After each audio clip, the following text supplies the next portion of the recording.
প্রধান উপদেষ্টা ডক্টর মোহাম্মদ ইউনূস ও ভারতের প্রধানমন্ত্রী নরেন্দ্র মোদীর বৈঠকে শেখ হাসিনার প্রত্যর্পণ বিষয়ে ভারতের কাছ থেকে তেমন সাড়া পাওয়া যায়নি বলে দাবি করেছেন বিএনপির স্থায়ী কমিটির সদস্য সালাউদ্দিন আহমেদ।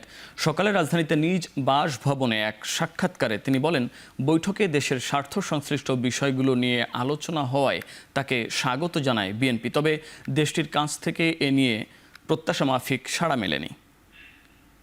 ভারত বাংলাদেশের দুই দেশের প্রধান উপদেষ্টা এবং প্রধানমন্ত্রীর যে বৈঠকটি হলো, এটা অনেকটা প্রত্যাশিত ছিল। এখানে বাংলাদেশের পক্ষ থেকে বাংলাদেশের স্বার্থকে সমুন্নত রেখে যে বিষয়গুলো উত্থাপন করা হয়েছে, সেটাকে আমরা সাধুবাদ জানাই।